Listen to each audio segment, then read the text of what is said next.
You know, there's this high-stakes, multi-billion-dollar race happening right now. But it's not for faster chips or bigger rockets. It's for something way more fundamental. A single, universal AI that could be the brain for any robot, anywhere. So let's break down what that really means. Okay, just take a look at this. This is a robot in a real person's home, folding laundry. It's grabbing clothes from a dryer, carrying them over to a table, and actually folding them. The hardware we have today is just incredible. I mean, these machines can be agile, they can be dexterous, and they can be strong. But that begs the question, right? If the bodies are getting this good, what's holding us back? Why don't we have a robot helper in every home and every factory? What is the real bottleneck here? Well, the answer comes down to this one absolutely crucial concept: generalization. This is pretty much the holy grail of robotics. It's the ability for a robot that learned to make coffee in my kitchen to go into your kitchen with a totally different layout, a different coffee maker, different mugs, and still figure out how to get the job done without needing to be retrained from scratch. And this perfectly sums up the big idea driving this whole race. As the venture capitalists over at Sequoia Capital put it, most people think robotics is a hardware problem, it's a software problem. So the race isn't really about building better bodies anymore, it's about building way smarter brains. So, who's actually building these brains? Well, the field is getting crowded, but two venture-backed titans have really pulled ahead of the pack. And what's fascinating is that they each have a radically different philosophy on how to get there. First up, you've got physical intelligence, or PI for short, which is way easier to say. They're developing what they call robotic foundation models.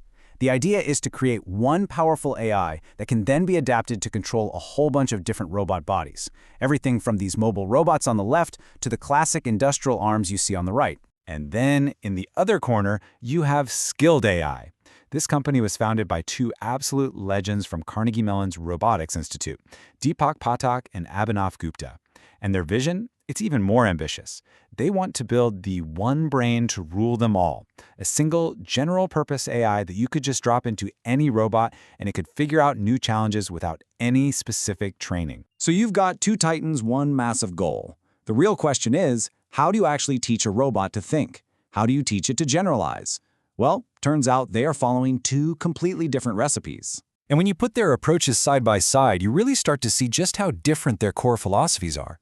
It's a fundamental disagreement about how intelligence is born. Physical intelligence's recipe is all about something called co-training on heterogeneous data. Okay, that's a super technical way of saying they believe the secret ingredient is learning from a huge variety of messy, diverse, real-world data. Now, it's incredibly slow and expensive to collect this data, but they are betting that it's the only way to teach a robot how to be truly adaptable. So they basically built a kind of curriculum for their AI. What's in it? Well, you've got data from mobile robots moving around in actual homes, data from those stationary arms doing factory tasks, data from a bunch of totally different robot body types, and even just general web data, like images and text, to build a sort of common sense understanding of the world. They even throw in data from humans coaching the robot with spoken instructions. And get this, they've proven this recipe works. This chart shows how well the robot does on tasks it has never seen before. With that full mix of data, it succeeds 94% of the time. Pretty amazing. Now, if you take away the web data, success drops. But look what happens when you take away data from other robots. Performance just plummets to 31%. The takeaway here is crystal clear. For physical intelligence, diversity of data is everything. Okay, so Skild AI looks at the massive challenge of collecting all that real-world data and says there has to be a better way.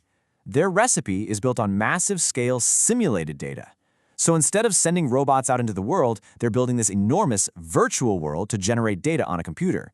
They're trying to bypass that physical bottleneck completely. And when they say massive, they are not kidding. They claim their simulation approach lets them generate 1,000 times more training data than any competitors who are stuck collecting it in the physical world. I mean, that is just a staggering advantage in sheer scale. But wait a second, you might be thinking, how does a robot trained in some perfect video game world actually work in our messy real world? Well, this is where Skild is tackling that famous sim-to-real gap with their secret ingredient. Inside their virtual world, they are constantly randomizing the laws of physics. So by training the AI in an environment that's actually harder and more chaotic than reality, it becomes incredibly adaptable when it's finally downloaded into a real robot. So you've got these two brilliant but totally opposite philosophies. As you can probably guess, this high-stakes race has created an absolute frenzy of investment. So let's follow the money behind these brains. The numbers here are just mind-blowing. Skild AI has raised over $300 million at a $1.5 billion valuation. Physical Intelligence has raised even more, $470 million, valuing them at $2.4 billion. And just look at the investors: Sequoia, SoftBank, OpenAI, Bezos Expeditions, Thrive Capital. We're talking about the heaviest hitters in technology, and they are placing massive bets on both of these approaches. In this quote from Sequoia partner Stephanie Zahn just captures the excitement perfectly. The belief in the industry is that this technology is right on the verge of a GPT-3 moment, a breakthrough so profound that it's going to change our physical world in the same way large language models just changed our digital one. So why does all this matter? I mean, what's the ultimate vision here that's attracting billions of dollars and some of the smartest people on the planet? Well, it starts with a number: 2.1 million. That's the projected number of unfilled manufacturing jobs in the US alone by 2030, all because of labor shortages. This is a massive economic problem that is desperately looking for a solution. And that's just the beginning. A truly general-purpose robot brain promises to fill labor gaps not just in manufacturing, but in healthcare and construction too.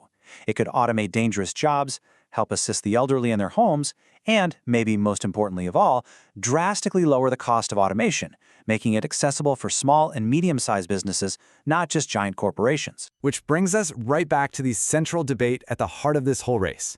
Who has the right recipe? Is it physical intelligence, arguing that true, robust intelligence has to be learned from the messy, slow, but authentic real world?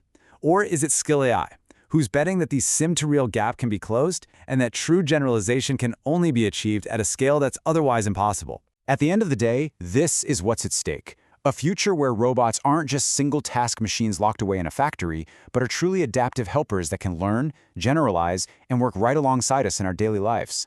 So there you have it, two completely different recipes, both aiming for one giant leap for robotics. The multi-billion-dollar question remains: who is going to be the first to build a true, general-purpose robot brain?